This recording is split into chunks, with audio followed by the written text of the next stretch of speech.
Everybody feels the effect of climate change, and what we need to do is start to look at a serious problem that is here, and already I feel that it's too late.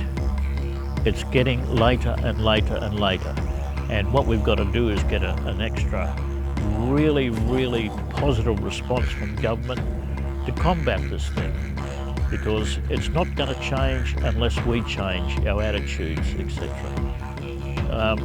What we do within the Russell River catchment is we're trying to look at place-based solutions.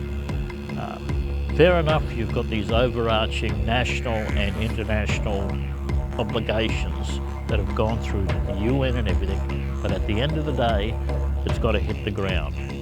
So what we look at is a place-based, all-of system, values system, and that is taking each of the elements of the ecosystem, placing a value on it. That is both fauna and flora and fish species.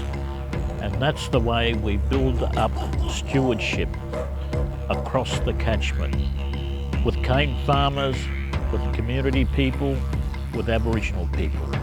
And our people are trying to take the leadership in this and produce some really good programs that have good sustainable outcomes. And sustainability is what it's all about. The Pacific Island Climate Action Network is pleased to represent the Pacific Voices here at the Yidinji Declaration Anniversary Workshop in Australia, hosted by EAROPH. The Anniversary Workshop is reflecting on the issues that are faced by Indigenous and First Nations communities across Australia and the Pacific Islands, and working to develop and exchange ideas between stakeholders and institutions across academia and civil society to develop solutions that can help our people. This particular event is important to the Pacific Island Climate Action Network because it allows us to bring voices of the Pacific and provide nuance to the solutions that we are developing here today. My name's Marilyn Wallace, and I'm from the rainforest.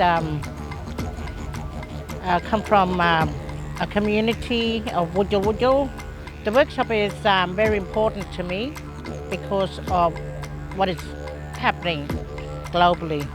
Our culture is very important, and today we see through the season that in our culture we only have the wet and dry season, and today we see a lot of changes occurring.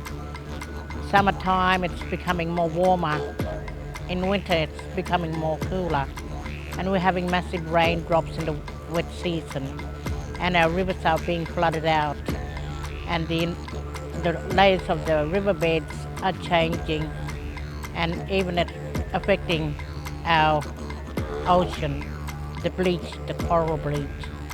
I found this workshop today is very important and relevant to educate the wider community, and even to educate our children for the future and all others about the climate change, what is happening to our weather, the changing of our climate and the patterns.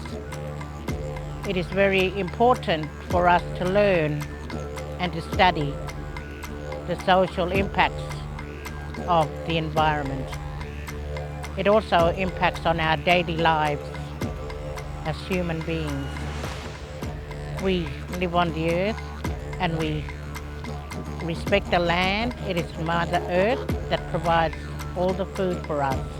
We should look after the environment more and look after ourselves through our lifespan, through health, education, justice. We need to live happier and in connection with our land.